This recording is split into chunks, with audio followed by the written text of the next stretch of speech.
Agenti italiani in Brasile per prelevare Cesare Battisti, lo riporta il giornale Globo News Online. Ore cariche di attesa per la famiglia di Adriano Sabadin, ucciso 40 anni fa dal terrorista, ora latitante, si è fatta giustizia, dice il figlio. Doppia tragedia in poche ore lungo le strade del Veneto. Nella notte a perdere la vita un 22enne di Piombino Dese, poche ore dopo a Chiampo muore una 48enne grave, la nipote. Maxi processo BPV in prossima udienza il 24 gennaio alla Bunker a Mestre, a sorpresa la regione esclusa dalle parti civili secondo il giudice, la richiesta è arrivata fuori tempo massimo, non è escluso il ricorso. Secondo la Digos è un 47enne responsabile dell'esplosione di un ordigno il 2 giugno davanti ad un liceo di Vittorio Veneto, l'uomo arrestato, un complice denunciato, indagini sul movente. Indagate 2 sindacaliste veneziane che avevano attaccato la regione denunciando di aver tentato di abortire 23 volte senza riuscirci. Secondo la procura era tutto falso. Prima manifestazione del Comitato Veneto Sittava Verona, numeri più bassi del previsto, non importa, dicono gli organizzatori, il movimento è destinato a crescere. Ultima messa a Venezia per Don Dantilio, il parroco al centro del dibattito in questi giorni per il suo trasferimento, centinaia di fedeli all'addio, poi protesta davanti al patriarcato. Buonasera, ben ritrovati, edizione regionale dei notiziari di Antena 3 Nord-Est, lo avete dunque sentito ora dai titoli, sono ore cariche di aspettativa queste per la famiglia Sabadin di Santa Maria di Sala, in attesa di sapere se gli agenti italiani arrivati in Brasile sono riusciti a rintracciare e fermare il terrorista Battisti, per il quale è stato firmato l'arresto e l'estradizione. Sentiamo. Agenti italiani sono arrivati in queste ore in Brasile, pronti a prelevare il terrorista Cesare Battisti, che però è ancora latitante dopo il via libera all'estradizione concessa ieri sera dal presidente Michel Temer. Ho ricevuto un messaggio da un corrispondente amico in Brasile che mi riferiva che c'è stato questo mandato di arresto per Battisti. Battisti che però adesso... Subito dopo ho ricevuto un altro messaggio dicendo che col contenuto che il Battisti è introvabile. Così Adriano Sabadin, il figlio di Lino, quest'ultimo barbaramente ucciso dal terrorista rosso nel febbraio del 79 nel suo negozio. In questa macelleria a Caltano di Santa Maria di Sala la famiglia con il figlio Adriano torna a chiedere giustizia e lo fa in un modo decisamente originale e creativo, sebbene ancora molto tragico. Cesare Battisti, condannato a 2 ergastoli in Italia, accusato di aver preso parte a 4 omicidi dopo essere scappato in Brasile come rifugiato politico, ora è di nuovo in fuga anche dal paese carioca, ridiventando ancora latitante e creando nuovo sconforto anche nella famiglia Sabadin, che non scrive solo a Babbo Natale. Sì, ho inviato anche una richiesta al ministro Salvini dicendo di aiutarmi all'estradizione di Battisti. Tragedia questa mattina intorno alle 10 in via Pace a Chiampo nel Vicentino, nello scontro tra un'auto ed un camion. Ha perso la vita Raffaella Raniero, 48 anni, ferita in gravi condizioni la nipote di 18 anni che si trovava sul sedile del passeggero. Entrambe le donne sono state tirate fuori dalla Panda dai vigili del fuoco intervenuti sul posto. Per la zia non c'è stato nulla da fare, la giovane è stata invece stabilizzata e poi trasportata dagli uomini del SUAM 118 all'ospedale cittadino. La polizia locale ha eseguito i rilievi per ricostruire la dinamica del sinistro. Le operazioni di soccorso da parte dei vigili del fuoco sono terminate dopo circa 2 ore. Ed ancora un tragico schianto nella notte, questa volta a Piombino Dese, muore il 22enne Daniel Brunello. Sentiamo. Tragico incidente stradale questa notte in Alta Padovana. Un 22enne è morto dopo aver perso il controllo della propria autovettura, che è finita rovesciata in un fossato all'incrocio tra le vie Muraron e Foscolo a Levada di Piombino Dese. Erano circa le 2:30. I vigili del fuoco, accorsi da Cittadella e Padova con l'autogru, hanno messo in sicurezza la Fiat Punto. Nonostante i soccorsi, il personale medico del SUAM 118 ha dovuto dichiarare la morte del giovane, originario del posto. I carabinieri hanno eseguito i rilievi dell'incidente per ricostruire la dinamica del sinistro. Le operazioni di soccorso dei vigili del fuoco sono terminate alle 5. Ed ora continuiamo con le indagini della Digos trevigiana per l'attentato del 2 giugno scorso al liceo Flaminio in pieno centro a Vittorio Veneto. 6 mesi dopo le manette sono scattate ai polsi di un 47enne di Carpesica. Sentiamo. Nella giornata di ieri abbiamo appunto dato esecuzione a una misura di custodia cautelare in carcere chiaramente emessa dal GIP di Treviso su richiesta della Procura della Repubblica di Treviso nei confronti di un 47enne. E lo stesso è ritenuto responsabile, almeno sulla base degli elementi indiziari fin qui raccolti, di aver trasportato in luogo pubblico e collocato nei pressi dell'Istituto Marcantonio Flaminio di Vittorio Veneto nella notte tra il 2 e il 3 giugno scorsi un ordigno esplosivo che ha provocato appunto gravi danneggiamenti alla struttura. Sarebbe di un 47enne di Carpesica di Vittorio Veneto la mano che ha innescato l'esplosione in pieno centro a Vittorio Veneto. La deflagrazione nella notte aveva svegliato tutta la città, distruggendo i vetri di una trentina tra finestre e portoncini. L'ordigno era con ogni probabilità composto da polvere pirica all'interno di un barattolo di vetro, quindi sono state trovate tracce relative a questi elementi. E sulle tracce di questi elementi che la Digos della Questura trevigiana ha impostato uno dei filoni di indagine che pare grazie a diverse intercettazioni telefoniche avrebbe portato a questo 47enne, ma non solo. Infatti il materiale ritenuto interessante dagli investigatori sarebbe stato rinvenuto in un capannone di proprietà di un 40enne che avrebbe aiutato il 47enne nell'attentato alla scuola. Sostanze comuni, se prese singolarmente ma che utilizzate assieme possono avere capacità detonante. Sempre nell'ambito delle indagini che hanno portato all'arresto del presunto esecutore materiale e alla denuncia del complice, la Digos ha proceduto anche al controllo e alla perquisizione dell'abitazione di un 24enne, sempre vittoriese, che però avrebbe dato esito negativo. Tutto ancora da verificare la pista del traffico d'armi illegale, anche se parte del materiale sequestrato al 47enne non farebbe cadere del tutto l'ipotesi. Resta ancora da capire il movente del gesto, sicuramente dimostrativo, per il quale però l'indagato non avrebbe ancora dato spiegazioni. Ed ora siamo invece al processo BPV seconda udienza. A sorpresa, esclusione della Regione Veneto dalle parti civili, sarebbe arrivata fuori tempo massimo. Intanto il processo del 24 gennaio si sposta in aula bunker a Mestre. Sentiamo.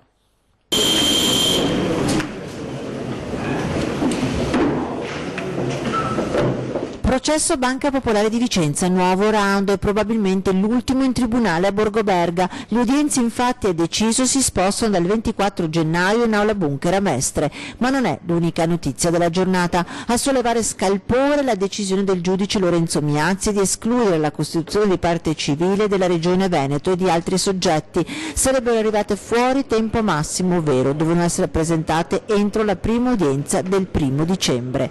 Non è escluso che gli avvocati facciano ricorso a questa decisione, compreso quello della Regione Veneto che è già peraltro al lavoro. In una giornata fatta di appelli di avvocati, verifiche e correzioni di errori materiali nella presentazione delle costituzioni di parte civile, l'esclusione della Regione Veneto dalle stesse lascia perplessi.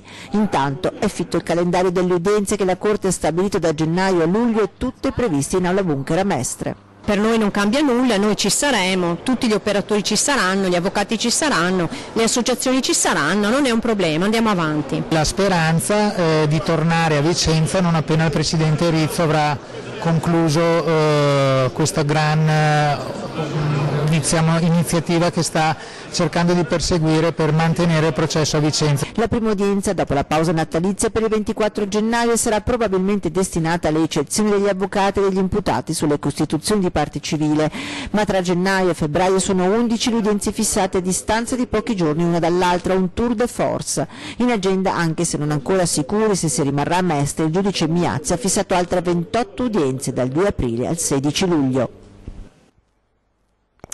Indagate per falso, 2 sindacaliste della CGIL avevano denunciato che l'aborto in Veneto è negato. Sentiamo. Abbiamo tentato di abortire 23 volte, così 2 sindacaliste, ma era tutto falso. Ecco che le 2 sindacaliste veneziane della CGIL sono ora indagate dalla Procura di Venezia per diffamazione aggravata dopo le accuse di ostacolo a interrompere la gravidanza che erano state mosse contro il Servizio Sanitario Locale Veneto. Lo rende noto la Regione del Veneto. A entrambe, infatti, è stata notificata la conclusione delle indagini preliminari assieme all'avviso di garanzia. Gli accertamenti partiti dalla denuncia di una delle due donne, supportata dalla seconda, di aver tentato invano di abortire in 23 strutture ospedaliere sino all'intervento della CGIL, hanno verificato che la denuncia era falsa. Secondo la Procura, la prestazione di interruzione della gravidanza, fornita e garantita dal servizio sanitario, è stata pienamente rispettosa dei tempi previsti dalla legge ed è intervenuta senza alcuna interposizione della CGIL. Ritenendo di aver subito un grave danno d'immagine dall'azione delle due sindacaliste, la Regione del Veneto si riserva di costituirsi parte civile nell'ambito del procedimento. Prima manifestazione del Comitato Veneto SITAV a Verona, i numeri sono stati più bassi del previsto, ma dicono gli organizzatori il movimento ha un ampio consenso ed è destinato a crescere. Se sblocchiamo la TAV, l'alta velocità, significa che riusciamo veramente a imporre anche ai nostri governanti l'esigenza delle infrastrutture e poi tutto il resto viene a catena. Il neonato Comitato Veneto SITAV scende in piazza a Verona. I numeri sono inferiori alle aspettative, ma intanto, dicono gli organizzatori, il messaggio è lanciato ed è quello che vede nella TAV l'emblema delle nuove realizzazioni infrastrutturali di cui ha bisogno l'economia della regione. La TAV è il paradigma di un'Italia che vuole crescere contro chi invece predica la decrescita o l'assistenzialismo del reddito di cittadinanza. Mino Giachino è stato tra gli organizzatori della manifestazione che a Torino ha portato in piazza 40.000 persone, un movimento che si vorrebbe ricreare anche in Veneto, dove l'attenzione è puntata sulla Pedemontana, il Mose e la tratta ferroviaria Verona-Brennero. Se non c'è sviluppo non si combatte nemmeno la povertà. E non c'è sviluppo senza infrastrutture. Noi temiamo che il governo lasci andare certe opportunità che invece all'estero sono già ormai di fatto delle realtà e quindi rimaniamo indietro come sistema economico. E allora gli artigiani, gli agricoltori, i commercianti, la politica, tutti quanti devono essere favorevoli a questa benedetta TAV, allo sviluppo. Abbiamo figli e nipoti, capisci? Quindi siamo qua per loro. Abbiamo bisogno di infrastrutture veloci che non inquinino, meno del trasporto su ruota e di lavoro soprattutto, e quindi vogliamo difendere il nostro futuro dicendo sì TAV. Il Comitato Veneto SITAV intende unire imprenditori e sindacati, amministrazioni locali e società civile, ma inevitabilmente il dibattito si fa anche politico. C'è una parte del governo, il Movimento 5 Stelle, che sa dire solo di no, noi invece siamo per il sì e per quello siamo qui oggi a Verona dopo essere stati già a Milano e a Torino. Un governo che decide di condannare l'Italia alla decrescita, destinando agli investimenti, alle infrastrutture solo lo 0,2% del PIL, è un governo che non si rende conto che la manovra è sbagliata. Polemiche politiche dalle quali si sgancia il sindaco di Verona Federico Sboarina, che però condivide i motivi della manifestazione. Non ne faccio una distinzione politica di governo, io dico che queste infrastrutture sono fondamentali per il nostro territorio e questo noi chiediamo per i nostri cittadini e per le nostre imprese. Continuiamo ora con la cronaca. I Carabinieri di Venezia hanno dato esecuzione ad un provvedimento di applicazione della misura cautelare del collocamento in comunità emesso dalla Procura dei minori di Venezia nei confronti di un sedicenne veneziano per maltrattamenti in famiglia. Il sedicenne da circa 2 anni era diventato aggressivo, scontroso e maleducato, ribellandosi alle regole della mamma con ritardi a rientro a casa, finché è arrivato in più occasioni ad alzare le mani nei suoi confronti. La situazione familiare è apparsa ai militari da subito molto tesa e la mamma stanca e spaventata dal figlio, che è stato quindi arrestato e condotto presso un centro rieducativo minorile. Si è concluso con una pena a 14 anni di reclusione il processo a Catania a carico del parroco trevigiano accusato di abusi su una decina di ragazzini. È una condanna pesantissima quella inflitta dal Tribunale di Catania al sacerdote trevigiano Don Pio Guidolin, originario di Villorba, a processo con la gravissima accusa di violenza sessuale nei confronti di una decina di ragazzini minorenni che frequentavano Villaggio Sant'Agata, quartiere alla periferia della città siciliana. Il procuratore della Repubblica, Carmelo Zuccaro, aveva chiesto 10 anni, ma il GUP Giuseppina Montuori ha stabilito di infliggergliene 14, stabilendo anche il pagamento a suo carico di una provvisionale di di 10.000 euro per ciascuna delle vittime che si è costituita parte civile nel procedimento. Padre Guidolin, che in passato aveva prestato servizio anche al Pime di Preganziola, era accusato di abusi su ragazzini e ragazzine di meno di 14 anni. Abusi che il sacerdote aveva giustificato invece come atti spirituali, purificatori, che sarebbero stati mal interpretati.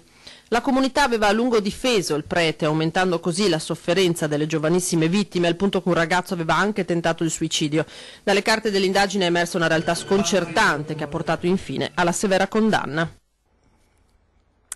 Domani sarà la giornata di referendum per 26 comuni veneti, per una popolazione coinvolta di quasi 83.000 abitanti chiamati ad esprimersi su una serie di fusioni finalizzate a far nascere 10 nuovi comuni. Si vota dalle 7 alle 23, la maggior parte dei comuni interessati sono in provincia di Vicenza, Masone Vicentino, Molvena, Carrè, Chiuppano, Longare, Castignero, Nanto, Cismon del Grappa, Vastagna, San Nazario, Campolongo sul Brenta, Solagna, Conco e Lusiana. E altri 12 comuni invece sono tra Rovigo, Treviso, Belluno e Padova. Ed ora ci fermiamo per una piccola pausa pubblicitaria, rimanete con noi.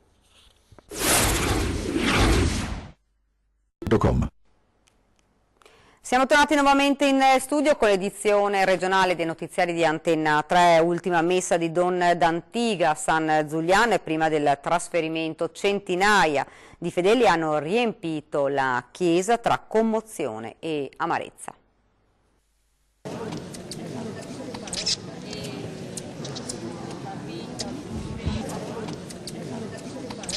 Ultimo giorno, ultima messa di Don Massimiliano d'Antiga qui nella chiesa di San Zulian, oggi a Venezia. Oltre 300 fedeli commossi ma anche amareggiati si sono recati nella chiesa di San Zulian, a pochi passi da piazza San Marco, per l'ultima messa di Don d'Antiga, che dopo 18 anni sarà trasferito proprio nella basilica per decisioni superiori, fermamente contrastate dai tanti fedeli che hanno anche inviato 500 lettere al Papa per evitarlo. Io mi sento contento perché questa presenza attesta un po' i frutti di quello che ho cercato di seminare in questi 18 anni, cioè di valorizzare il rapporto umano con le persone. Io sono veneziano proprio di questa città, nato qui, vissuto qui, e la caratteristica di noi veneziani è quella di coltivare la prossimità, i rapporti umani con le persone, e questo mi ha servito per coltivare quella dimensione della compassione verso quelli che hanno bisogno. In questi anni Don Massimiliano è stato particolarmente accanto ai genitori provenienti da ben oltre Venezia che hanno perso un figlio, dando vita al gruppo Genitori con i figli in cielo. Molti di loro senza di lui si sentiranno persi. Nonostante le polemiche però il parroco si dice sereno, anche se bisognoso di riflettere. Mi prendo un periodo di riflessione e di preghiera e spero che questo serva un po' a calmare le acque anche della gente che protesta, che fa fatica, e poi essere così più sereno anche nel vedere le proposte del Patriarca con un atteggiamento più libero, ecco, rispetto all'emotività del momento. Ecco. Un messaggio però lo vuole dare. Il rischio altrimenti è quello di dare l'impressione di un governo con scelte estemporanee, fatte anche con buona coscienza, credendo di fare il bene, ma che tante volte non tengono presente del fattore umano. Io dico, in un tempo in cui abbiamo Papa Francesco che ci dice questa necessità di coltivare i rapporti umani, io sono rattristato che si parli di riorganizzazione della comunità marciana quasi fosse un'azienda da riorganizzare, non so, e quindi io avrei preferito un altro linguaggio, un altro modo di porsi che partisse dalla gente e non dalla riorganizzazione in sé, ma questa è una scelta che non dipende da me. Per cui io dico, come diceva Papa Luciani, chi è vescovo faccia il vescovo, chi è prete faccia il prete. Ognuno si prende le sue responsabilità davanti a Dio e ognuno fa quello che può. Grazie mille. Auguri.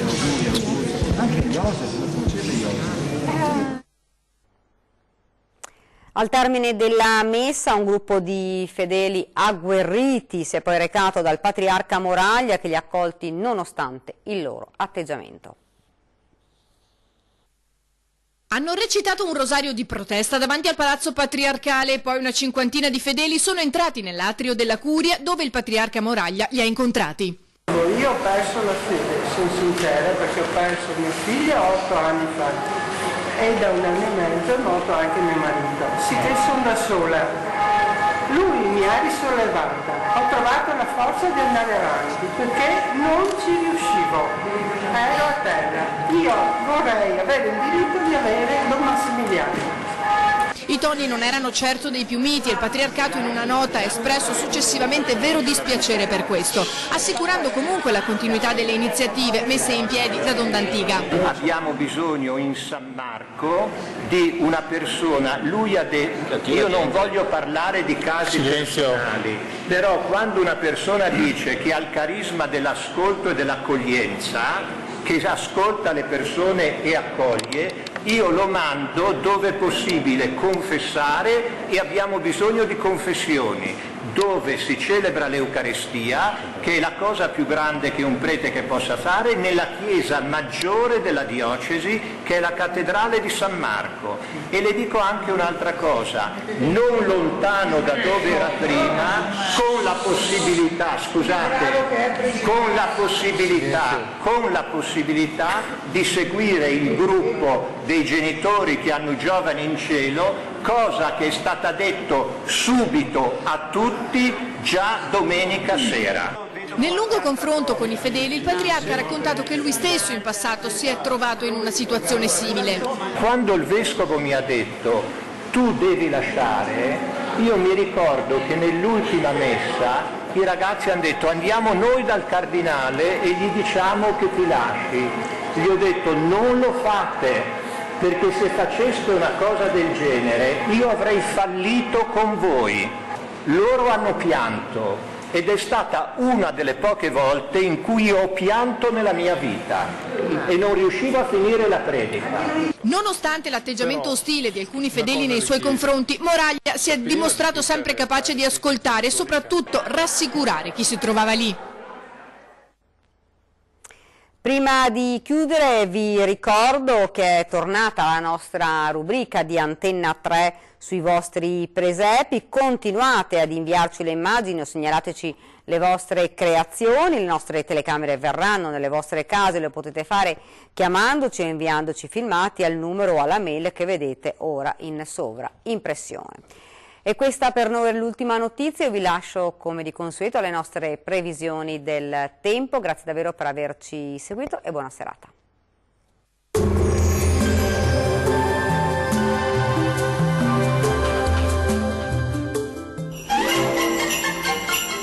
Fresco e Vario, i surgelati di prima qualità, vi augurano buone feste.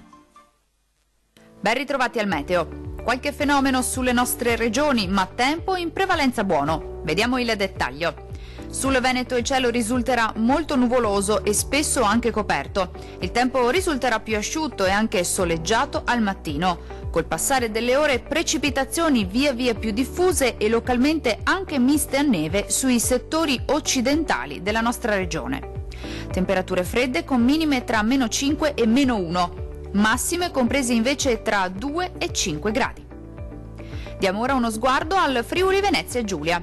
Situazione un po' diversa sulla nostra regione, dove invece il tempo si manterrà in genere più asciutto e stabile e anche soleggiato, con cielo al massimo poco nuvoloso. Entro la nottata non si esclude qualche pioggia a carattere sparso. Temperature fredde con minime comprese tra -4 e -1 grado. Massime oscillanti invece tra 3 e 6 gradi circa.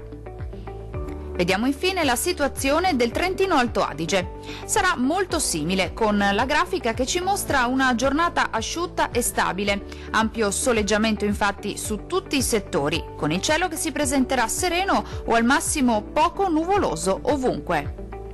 Le temperature minime si attesteranno intorno ai -3 gradi. Valori massimi oscillanti invece tra 3 e 4 gradi circa. Dal meteo di Antenna 3 per ora è tutto. Arrivederci.